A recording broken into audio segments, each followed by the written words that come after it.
ಶ್ರೀ ಗುರುಭ್ಯೋ ನಮಃ. ವಾಲ್ಮೀಕಿ ರಾಮಾಯಣದ ಯುದ್ಧಕಾಂಡದ 5ನೇ ಸರ್ಗ ಈ ಹಿಂದೆ ಸಮಾಪ್ತ ಆಗಿತ್ತು.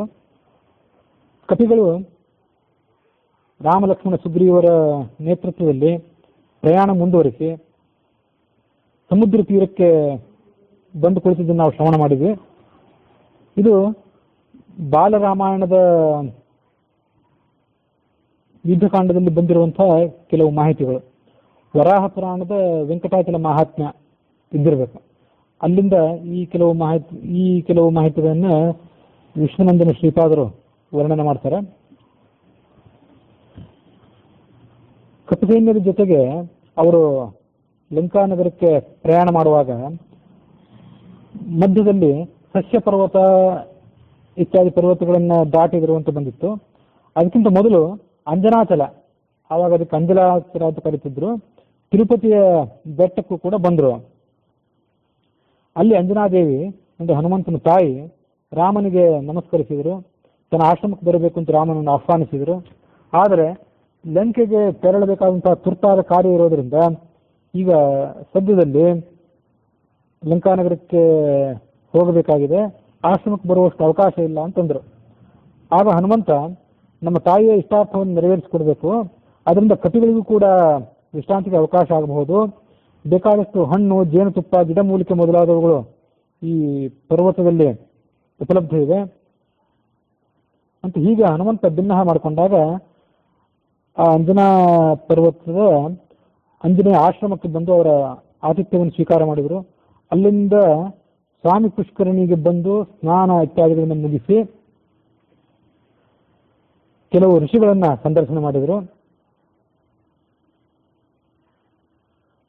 ರಾಜ ಒಬ್ಬ ಯಾವ ರೀತಿಯಾಗಿ ನಡ್ಕೊಳ್ಬೇಕು ಅದರಂತೆ ಆ ಋಷಿಗಳಿಗೆಲ್ಲ ನಮಸ್ಕರಿಸಿ ಅವರಿಗೆ ಹಣ್ಣು ಹಂಪಲು ಗಡ್ಡೆ ಗೆಣಸು ಇತ್ಯಾದಿಗಳನ್ನು ಕೊಟ್ಟು ಸತ್ಕರಿಸಿದರು.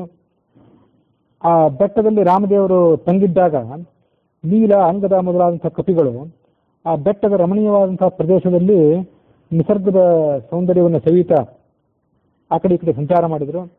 ಅಲ್ಲೊಂದು ಗುಹೆಯನ್ನು ಅವರು ಪ್ರವೇಶ ಮಾಡಿದರು. ದಟ್ಟವಾದಂತಹ ಕತ್ತಲು ಆ ಗುಹೆಯಲ್ಲಿತ್ತು.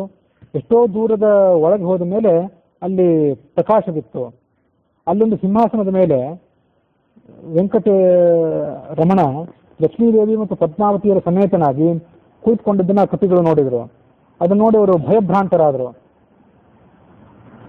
ಮಾಯಾವಿಯಾದಂತಹ ರಾವಣನೇ ಬಂದು ಬಿಡಬೇಕು ಅಂತ ಅವರು ಭ್ರಮೆ ಪಟ್ಟರು. ಹೆದರಿ ಹಿಂದಕ್ಕೆ ಬಂದರು. ಆ ಗುಹೆ ದ್ವಾರದಿಂದ ಹೊರಗೆ ಬಂದು ಮತ್ತಷ್ಟು ಕಪಿಗಳನ್ನು ಕರೆದುಕೊಂಡು ಆ ನಿಜ ಸಂಗತಿಯನ್ನು ತಿಳಿದುಕೊಳ್ಬೇಕು ಅಂತ ಪ್ರಯತ್ನ ಪಟ್ಟರು. ಮತ್ತೊಮ್ಮೆ ಒಳಗೆ ಹೋದರೆ ಅಥವಾ ಒಳಗೆ ಹೋಗ್ಲಿಕ್ಕೆ ಪ್ರಯತ್ನ ಪಟ್ಟರೆ ಆ ಗುಹೆಯ ದ್ವಾರವೇ ಅವರಿಗೆ ಸಿಗಲಿಲ್ಲ, ಆ ದೇವರು ಕೂಡ ಅವರಿಗೆ ಅಲ್ಲಿಂದ ಕಾಣಲಿಲ್ಲ. ಹೀಗೆ ಅಲ್ಲಿಂದ ಪ್ರಯಾಣ ಮಾಡಿ ಆ ದಕ್ಷಿಣ ಸಮುದ್ರದ ತೀರಕ್ಕೆ ಬಂದು ತಲುಪಿದರು. ಅದಾದ ಬಳಿಕ ವಾಲ್ಮೀಕಿ ರಾಮಾಯಣದ ಯುದ್ಧಕಾಂಡದ 6ನೇ ಸರ್ಗ. ರಾಕ್ಷಸೇಂದ್ರೋ ಹನುಮತ ಶಕ್ರೇಣೇನ ಏವ ಮಹಾತ್ಮನ ಅಬ್ರವೀದ್ ರಾಕ್ಷಸಾನ್ ಸರ್ವಾನ್ ಹಿಯಾ ಕಿಂಚಿತ್ ಅವಾಂಗುಖ. ಹನುಮಂತ ಆ ಲಂಕಾನಗರಕ್ಕೆ ಪ್ರವೇಶ ಮಾಡಿದಂತಹ ಹಾವಳಿ ಏನಿತ್ತು ಅದನ್ನೆಲ್ಲ ಈ ರಾವಣ ಮರೆತಿದ್ದಿಲ್ಲ, ಸುಲಭವಾಗಿ ಮರೆಯುವಂತೆಯೂ ಇರಲಿಲ್ಲ. ಒಮ್ಮೆ ತನ್ನ ರಾಕ್ಷಸರ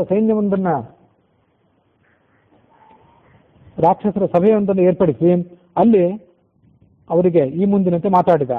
ಹಿಯಾ ಕಿಂಚಿತ್ ಅವಾಂಗ್ಮುಖ, ತಾನು ಮಾಡಿದಂಥ ಕಾರ್ಯದಿಂದ ತನಗುಂಟಾದಂಥ ಸೋಲಿನಿಂದ ಅವನಿಗೆ ನಾಚಿಕೆ ಆಗಿತ್ತು.